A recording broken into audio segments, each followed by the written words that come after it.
수요 찬양 예배 오신 여러분 한 분 한 분 환영하고 축복합니다.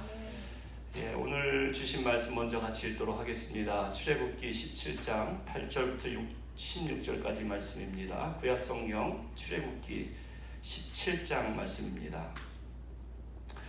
8절부터 16절까지 마지막 16절까지의 말씀을 저와 여러분 한 절씩 한 절씩 나눠서 읽도록 하겠습니다. 그때 아말렉이 와서 이스라엘과 르비딤에서 싸우니라.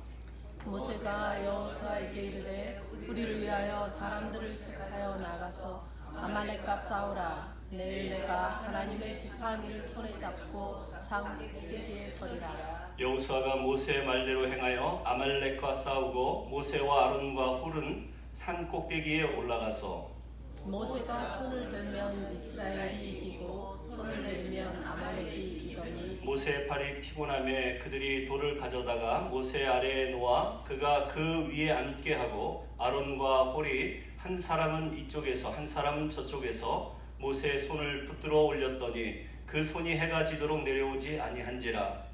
여호수아가 칼날로 아말렉과 그 백성을 쳐서 무찌르니라. 여호와께서 모세에게 이르시되 이것을 책에 기록하여 기념하게 하고 여호수아의 귀에 외어 들리라. 내가 아말렉을 없이 하여 천하에서 기억도 못하게 하리라. 모세가 제단을 쌓고 그 이름을 여호와 니시라 하고 우리 같이 읽습니다. 이르되 여호와께서 맹세하시기를 여호와가 아말렉과 더불어 대대로 싸우리라 하셨다 하였더라. 아멘. 네, 수요일마다 우리 하나님을 바로 알기 시리즈로 계속해서 이제 여호와 일에서부터 시작해서 우리가 계속 오늘 여호와 니시까지 오게 되었는데요. 여호와 니시라는 말의 뜻은 여러분들 아시는 바와 같이 여호와는 나의 깃발이다 라는 그런 뜻이에요. 여러분 이 깃발 하니까 생각이 나는 우리 민족의 아픔 기억이 있죠? 바로 6.25 사변입니다. 6.25 전쟁이 일어났을 때 북한이 이제 남침을 해오는데 소련제 탱크를 앞세우고 그리고 북한의 인공기를 펄럭이면서 정말 파죽지세로 남침을 해왔어요. 그리고 이틀 만에 서울이 점령을 당하고 서울시청에는 태극기 대신에 북한의 인공기가 펄럭이었습니다.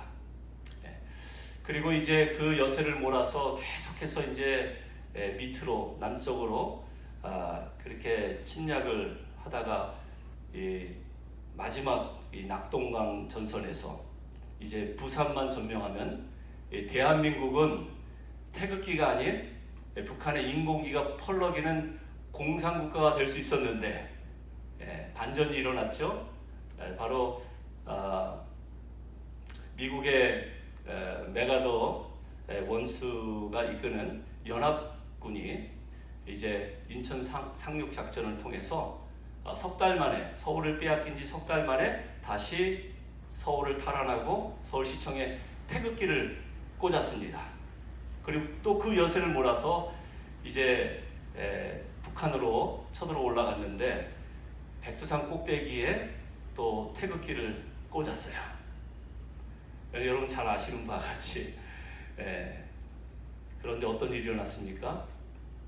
중공군이 인해 전술로 정말 또 100만 대군이 쉬어보진 않았지만 이제 밀고 내려오는 바람에 오늘날 이렇게 38선을 긋고 남한과 북한이 분단의 아픔을 겪어야 하는 이 6.25 사변에서 가장 그 전쟁이 치열했던 곳이 백마고지라고 해요. 백마고지라는 곳에서 하루에도 몇 번씩 백마고지 전선에서 아주 치열한 남한과 또 미군 공군이 연합으로 밀려오는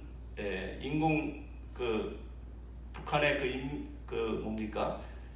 북한이 아니라 그 중공의 그 중공군이랑 이게 접전을 벌였는데 하루에도 수없이 여러 번 태극기에서 인공기로 중공의 그 인공기로 계속해서 바뀌어서 꽂혀졌다. 승리의 깃발이 계속해서 바뀌었다라는 그런 이야기를 들었어요. 그 정도로 아주 치열한 전투였다고 합니다. 여러분, 전쟁에서 승리하고 또 승리의 깃발을 꼽기 위해서는 몇 가지 필수 조건을 갖추어야 하죠. 최신식 무기에 또 잘 훈련된 군사, 그리고 유능한 지휘관이 필요합니다. 무엇보다도 이제 전투를 하려면 전략이 필요하죠. 이 몇 가지 조건을 잘 갖추면 전쟁에 이길 승산이 높습니다. 그런데 성경에서 이야기하는 전투, 우리가 매일매일 보이지 않는 적, 사탄 마귀와의 영적 싸움에서 승리할 수 있는 비결은 이러한 조건 외에 더 중요한 것이 하나 있는데, 그 비밀 병기가 뭐냐면 기도라는 거예요. 우리가 기도하면 승리할 수 있습니다. 여러분 믿으십니까? 이스라엘 백성이 기도했을 때 정말 승리했어요. 그러나 그들이 기도를 멈췄을 때 그들은 여지없이 패했습니다. 성경은 기도라고 우리에게 말씀하고 있어요. 우리의 인생도 마찬가지입니다. 기도하는 사람은 승리합니다. 문제는 기도의 중요성에 대해서, 필요성에 대해서 너무나 잘 알고 있는데, 그래서 기도해야지, 날마다 기도해야지 라고 하면서도 사실은 우리가 기도하지 않는다라는 거예요. 어느 정도 기도는 각자 하실 거라고 생각이 됩니다. 그러나 어느 정도 기도해서는 하나님의 능력, 하나님의 기적을 우리가 체험할 수는 없어요. 기도를 하려면 제대로 해야 합니다. 바르게 해야 합니다. 성경에서 가르쳐준 대로, 성경이 이렇게 기도하라고 모범을 보여줬으면 그대로 따라했을 때 하나님께서 기도를 통해서 내가 싸우는 게 아니라, 우리가 싸우는 게 아니라 하나님께서 직접 우리 싸움에 개입하시고 그 싸움을 승리할 수 있도록, 그래서 여호와 니시, 승리의 깃발을 꽂게 하심을 기억할 수 있기를 바랍니다. 그러니까 우리가 정말 필요한 것은 어떻게 기도하느냐가 중요한 거예요. 그리고 언제까지 기도해야 하는가. 기도에 관한 전반적인 그런 이해를 우리가 본문을 통해서 갖기를 원합니다. 오늘 본문에 보면 이스라엘이 르비딤이라는 지역을 통과하고 있을 때 느닷없이 아말렉 족속이 쳐들어옵니다. 아말렉 족속이 저 수평성 저편에서 말 타고 막 이렇게 정면으로 쳐들어온 게 아니라 허리를 찌른 거예요. 갑자기 습격을 해버린 거예요. 그리고 어린아이, 노인들이 많은 약한 틈을 쳐서 그렇게 해서 이제 공격을 한 것입니다. 굉장히 위험한 그런 상황 가운데 있는 것이죠. 여기서 우리는 본문을 묵상하면서 이런 질문을 던질 수 있어야 합니다. 하나님을 믿고 하나님의 인도하심을 받고 살아가는 이스라엘인데 지금 광야를 지금 통과하고 있어요. 왜? 하나님의 인도하심입니다. 홍해를 가르시고 광야에 와서 광야의 모든 일정을 하나님이 계획하시고 친히 인도하시고 있는데 왜? 어째서 이런 일이? 여러분, 우리가 아무리 예수를 잘 믿고 교회 생활에 열심히라 할지라도 시련과 고난은 우리를 피해가지 않습니다. 우리 모두에게 마치 하늘에서 하나님께서 햇빛을 악인과 선인에게 비춰주듯이, 비를 악인과 선인에게 골고루 내려주듯이 우리 인생 가운데 맞닥뜨리는 많은 종류의 시련과 그 고난은 공평한 거예요. 문제는 그 고난을 어떻게 우리가 받아들이느냐, 그 시련을 어떻게 해석하고 어떤 자세로 반응하느냐, 그게 문제라는 것이죠. 당대에 가장 의로웠다던 욥, 하나님께서 얼마나 칭찬하십니까? 내가 이런 자를 못 봤다. 동방에서 가장 부자였던 욥은 하나님 보시기에도 가장 의로웠어요. 그래서 하나님께서 축복해 주신 거예요. 그런데 우리가 잘 아는 바와 같이 욥이 고난을, 시련을 연거푸 겪게 됩니다. 계속해서 연이어서 까닭없이 이유 없이 그에게 시련이 닥쳐온 것을 우리가 잘 알죠. 본토 친척 아비집을 떠나 내가 내게 명하는 땅으로 가라. 말씀에 순종해서 가나안 땅까지 온 아브라함. 그 가나안 땅, 약속의 땅에 온 첫 해에 어떤 일이 일어났습니까? 그 땅에 기근이 있었어요. 축복의 땅, 약속의 땅인데 가니까 쓸모없는 땅이었어요. 그리고 나이 100세가 되어서 자기 목숨보다 소중한 독자 이삭을 모리아산에 번제로 바치라는 그런 느닷없는 하나님의 시련이 우리에게 있을 수 있다라는 거예요. 요셉은 형들에게 배신당해서 노예로 팔려가고요. 그리고 억울하게 감옥에 갇히기도 합니다. 기도의 사람 다니엘은 기도한다는 이유 하나 때문에 사자굴에 던져졌어요. 여러분, 이와 같은 모습들은 고난이나 시련은 누구에게나 예수 잘 믿는 저와 여러분, 하나님만 믿고 의지하는 우리에게도 올 수 있다는 거예요. 사실 이 느비딤 전투에서 이스라엘이 이길 확률은 거의 없습니다. 아말렉이 강하기 때문이기도 하지만 이스라엘이 너무 약했어요. 이스라엘 사람들이 어떤 사람들이었습니까? 전에 다 애굽에서 종살이했던 사람들이에요. 전쟁을 치러본 적도 없고 지금 전쟁할 준비도 되어 있지 않는 그런 오합지졸들이에요. 그런데다가 선전포고도 하지 않고 허를 찔려서 지금 우왕좌왕하고 있는 그런 상황 가운데 오늘 이 위기의 순간에 지도자 모세가 내린 결정은 9절에 보면 굉장히 의외입니다. 모세가 여호수아에게 뭐라고 합니까? 9절 말씀을 다시 보시면 모세가 여호수아에게 이르되 우리를 위하여 사람들을 데리고 나가서 아말렉과 싸우라. 자, 싸우라고 해요. 당연하죠. 누군가가 나가서 현장에서 싸워야 하죠. 그런데 모세의 행동을 유심히 살펴보십시오.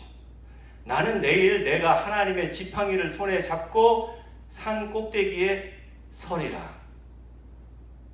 지금 모세가 하는 행동은 뭐예요? 현실을 도피하고, 아직까지는 모세가 이스라엘의 최고 사령관, 지도자 아닙니까?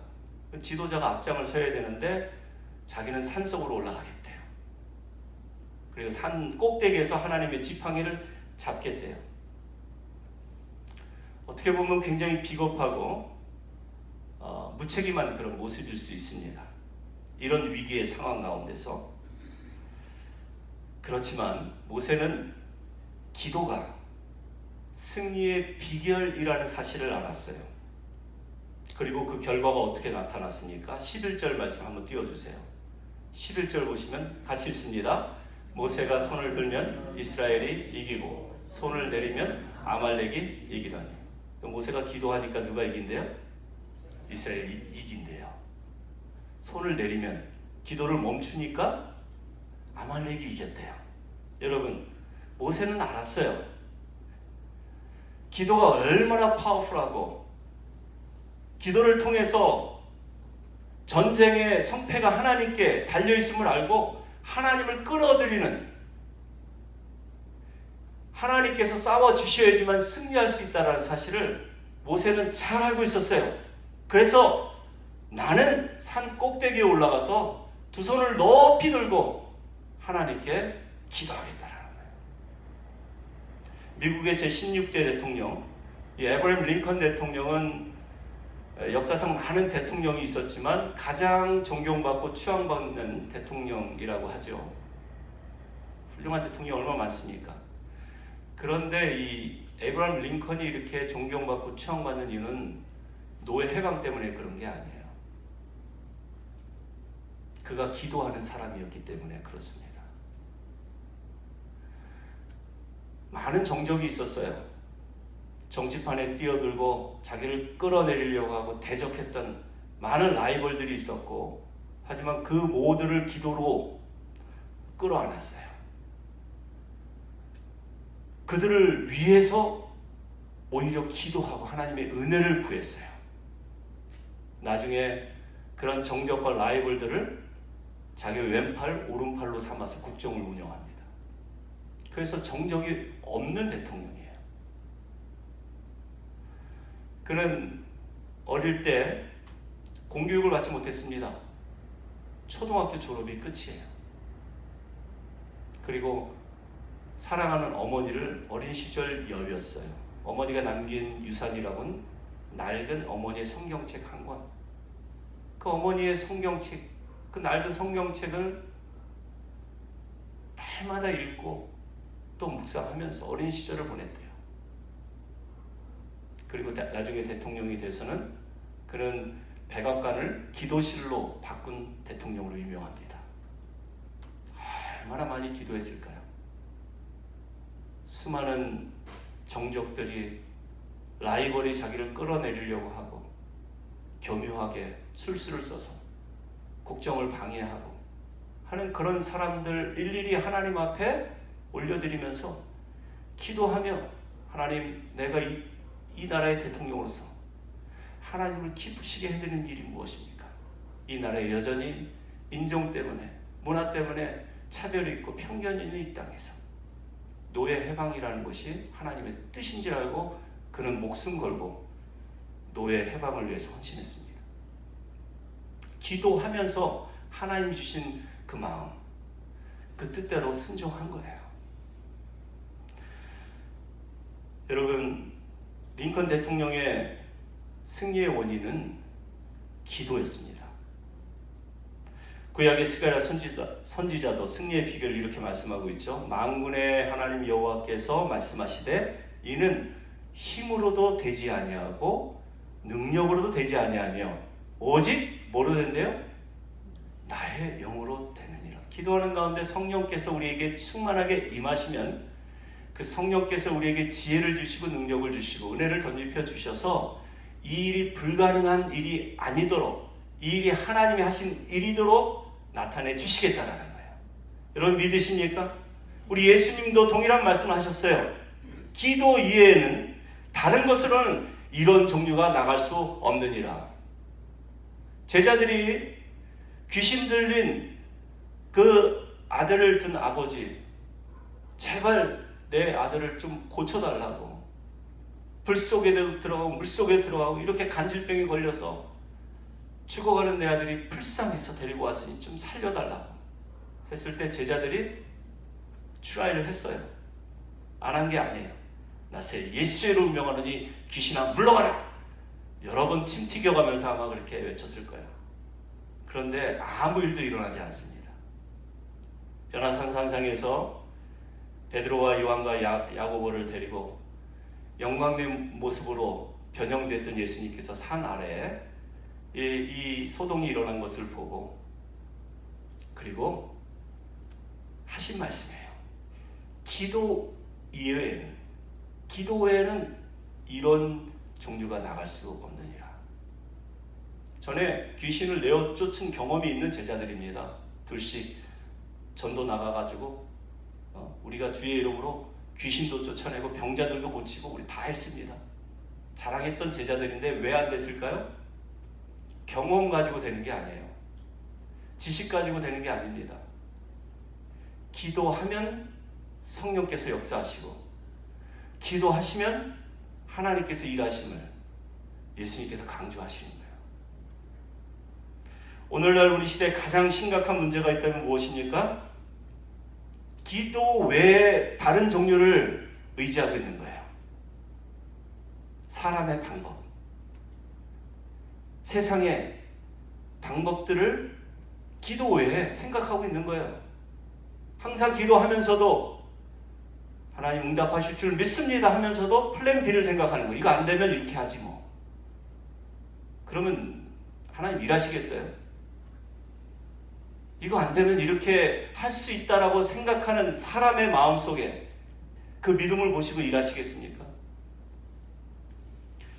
그러니까 우리의 기도가 점점 약해질 수밖에 없는 거죠. 기도 외에 어떤 것으로도 이런 종류가 나갈 수 없느니라 하신 예수님의 말씀에 이 시대가 귀를 기울일 필요가 있습니다. 지금 부르짖는 기도 소리가 점점 사라지고 있습니다. 요즘 교회는 모든 시설을 잘 갖추고 있어요. 편안하고 부족함이 없어 보입니다. 예배 드리는데 아주 안락합니다. 그런데 기도 소리는 약해지고 있어요. 하드웨어는 강화됐는데 소프트웨어가 약합니다. 우리 하나님께서 기뻐하시는 모습은 우리가 상한 마음으로, 젖은 눈물로, 꿇은 무릎으로 하나님 앞에 부르짖어 기도할 때, 그때 하나님께서 우리의 기도를 응답하시고 우리 가운데 역사하심을 기억할 수 있기를 바랍니다. 이 모든 것이 다 완벽하게 준비되어 있고 모든 것이 다 풍족한 환경 속에서 우리가 신앙생활을 하고 있는데 좋아요.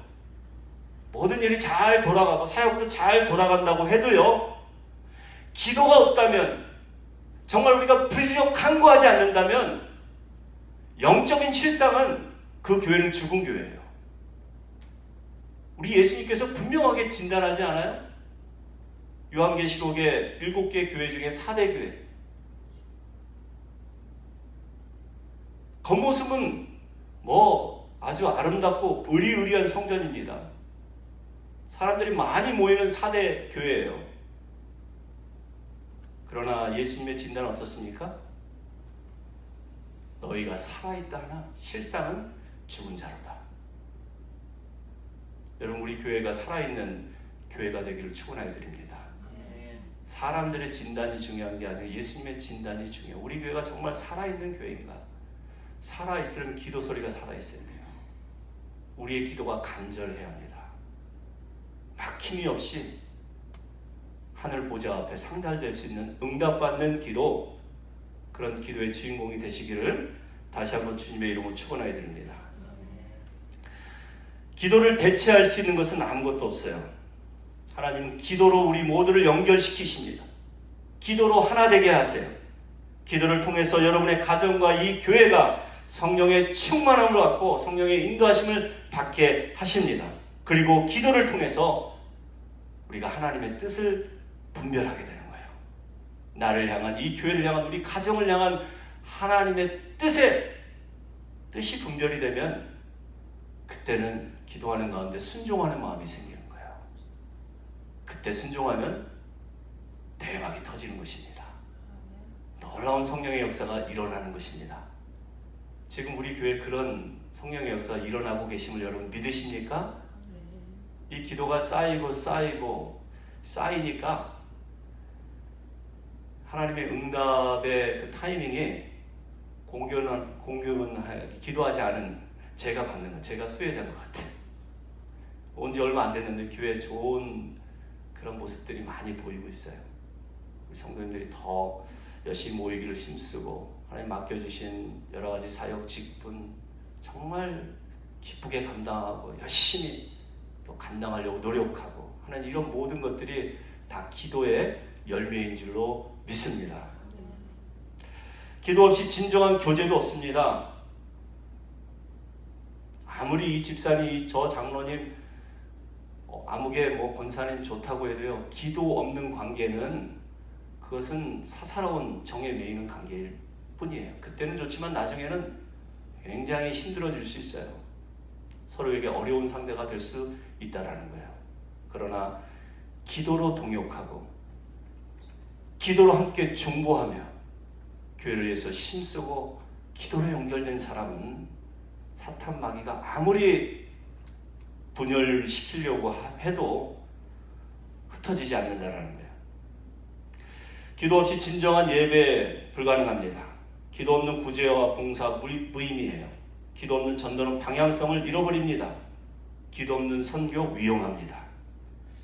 기도 외에는 이런 종류가 나갈 수 없다라는 그 주님의 음성에 다시 한번 귀 기울여야 할 때가 아닌가 생각합니다. 오늘 본문의 기도를 보면 모세 팔이 들리면 승리했고 모세 팔이 내려오면 패배했다. 무슨 말입니까? 이 기도 자체가 영적인 싸움이라는 거예요. 기도가 되면 끝까지 기도의 팔을 내려놓지 않으면 승리하고 내려오면 실패한다는 것이죠. 여러분, 우리의 삶에도 끊임없이 아말렉 족속이 우리를 공격해 옵니다. 때로는 야비하게, 비열하게 준비도 돼 있지 않는데 허를 찌를 때가 많아요. 그게 사람일 수도 있고 환경을 통해서 갑자기 이유 없이 까닭없이 우리가 시련을 겪을 때가 있지요. 이 아멜렉 족속을 어떻게 우리가 쳐보실 수 있을까요? 먼저는 교회라는 공동체에는 중보 기도자들이 필요합니다. 목회자를 위해서, 사역자들을 위해서, 찬양 인도자, 성가대 지휘자, 반주자, 당의 장로님, 부엌에 일하시는 권사님들 한 분 한 분을 위해서 중보하는 중보 기도 사역자들이 일어나야 돼요. 이분들이 교회를 지키는 거예요. 이분들이 교회를 하나 되게 하고 사역의 열매를 맺게 하고 그리고 목사가 더욱더 영성 깊은 목사로 세워질 수 있도록 세우는 자들입니다. 제가 오래전에 그 사랑의 불꽃이라는 TD 거기 가본 적이 있어요. 참 다양한 사람들이 산장에 올라왔는데 저희 그룹에 그 한 40대 초반, 저보다 좀 몇 살 아래였던 오래전 얘기입니다. 이 젊은 친구가 휴스턴에서 휴스턴 무슨 침례교회에서 이렇게 왔는데 억지로 떠밀려서 왔대요. 다 사연들 있잖아요. 이 사랑의 불꽃 올라오신 분들면 자기 발로 올라오신 분들보다도 누가 강권해서 뭐 가기 싫은데 억지로 오신 분들이 많은데 이분도 그런 분인 거예요. 이분이 이제 담임 목사님이랑 또 와이프 집사님이 애원하다시피 해서 이제 억지로 끌려왔다고 하는데 이 휴스턴에 살다 보니까 날씨 좋고 또 뭐 생활 여유 있고 하다 보니까 그 할 게 별로 없어서 이 골프를 치러 많이 다녔대요. 골프 치고 나면 또 같이 또 골프 친 사람들 술 마시고 그게 낙이었대요. 주말만 되면 이제 골프채를 메고 골프 치고 술 마시고 그렇게 들어오니 그런 분이 이제 교회 집사라는 직분을 또 받았으니 얼마나 교회 생활을 열심히 하는 이 와이프 집사님 화가 나겠어요. 그래서 내가 이런 세속적인 남편이랑은 못 살겠다. 그래서 목사님한테 찾아가서 목사님 내 남편이랑 못 살겠어요. 차라리 이혼하고 싶어요. 자꾸 이혼 얘기를 하니까 이 목사님이 한번 기도해 보자고. 그래도 우리 한번 기도해 보자고. 그런데도 막 이혼 결심이 굳어졌어요. 나는 이 남자랑 못 산다고. 그래서 이번에 그 TD가 열리는데 그 산장에 그럼 같이 한번 올려 보내보고 내려와서도 계속 뭐 그 생활의 변화가 없으면 그때 가서 그런 이혼을 하든지 그 만류를 해서 올라왔는데 이분이 처음에는 뭐 천하대장군처럼 얼굴이 굳어져가지고 막 찬양도 안 부르고 말씀 들을 때도 보니까 뭐 요지부동하는 이런 분이 마지막 날 은혜를 받은 거예요. 정말 기도하는데 이분에게 성령의 강림이 이 마음이 느껴질 정도로 이분이 막 떼굴떼굴 구르면서 회개를 하기 시작하는 거예요. 그리고 나중에 이제 간증을 좀 들어봤어요. 은혜 많이 받고 난 다음에 사실 자기도 알았대요. 왜 자기를 이렇게 올려보내는지. 그리고 이 3박 4일 동안에 사랑의 불꽃이 끝나면 내려가서 이제 이혼 서류에다가 도장을 찍어야 될 거를 짐작을 했대요. 근데 은혜를 받고 보니까 자기가 그동안 아내에게 했던 못된 짓들이 다 떠오르고 그리고 아내가 자기를 위해서 얼마나 기도하고 참아줬는지 그게 막 그냥 너무나 느껴지고 그래서 기도하는 가운데 막 회개하면서 떼굴떼굴 굴렀대요.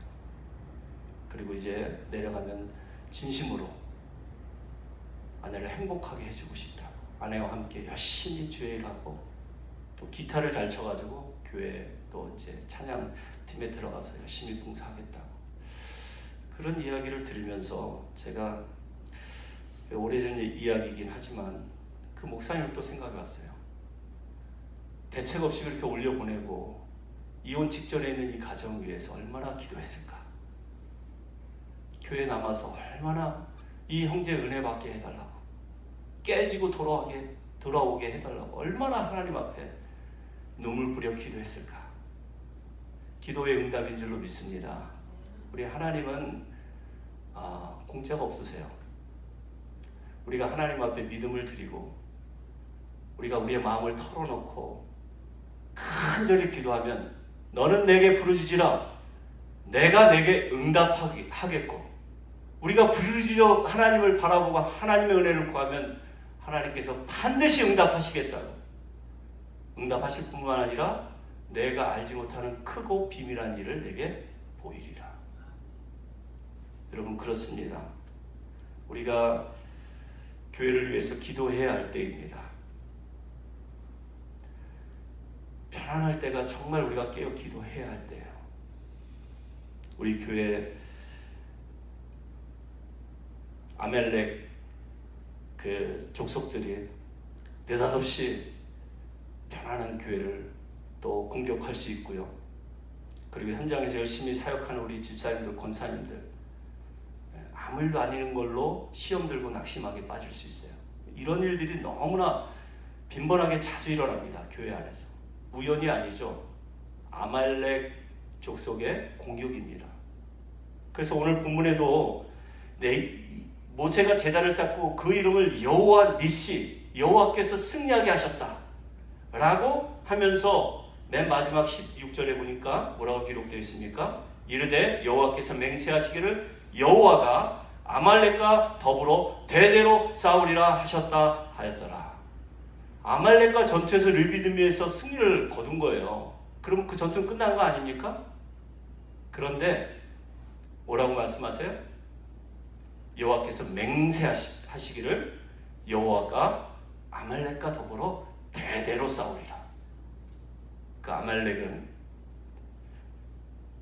3500년 전에 르비딤에서도 있었지만 오늘 3500년 이후에 저와 여러분의 삶의 현장에도 여전히 믿는 저와 여러분들을 공격하고 그리고 우리를 흐트러뜨리려고 하는 그런 어둠의 권세임을 기억하시기를 바랍니다.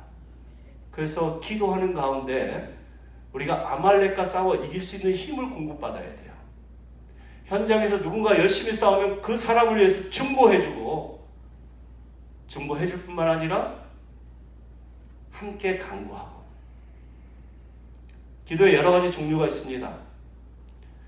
디모데전서 2장 1절에 보면은 사도 바울은 사랑하는 아들 디모데에게 뭐라고 권면하냐면 디모데전서 2장 1절 말씀을 잠깐 살펴보기를 원합니다.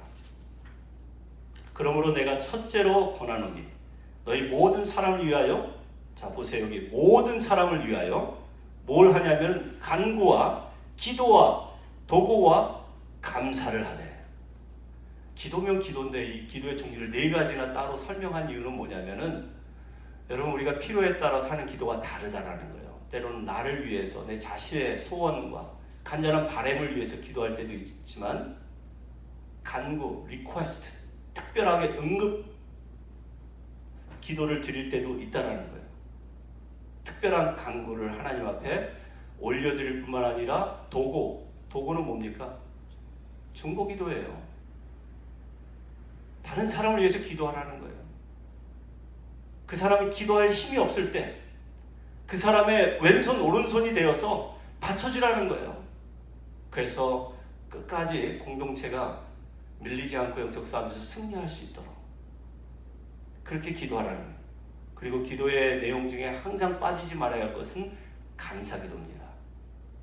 왜 우리가 감사해야 합니까? 여호와 니시, 여호와께서 승리하셨습니다. 여러분, 타 종교 사람들도 다 기도해요. 이슬람은 하루에 5번 기도합니다. 유대교는 하루에 3번 기도, 우리보다 훨씬 더 기도 많이 해요. 그런데 그들의 기도와 우리의 기도의 차이점은 무엇입니까? 그들은 두려워서 기도해요. 율법에, 코란에 적혀있기 때문에 율법대로 기도하는 거예요. 그러나 우리는 하나님을 믿기 때문에 기도하는 거예요. 예수님께서 승리하셨음을 선포하면서 우리는 기도하는 거예요. 기도하면 주님의 승리가 우리의 승리가 될 줄로 믿습니다. 그래서 믿음으로 선포하면서 기도하는 거예요. 그러니까 감사가 되죠.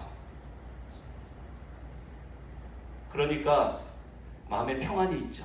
다 이긴 싸움 더 이상 두려워할 필요가 없기 때문에 확신이 생기는 거죠.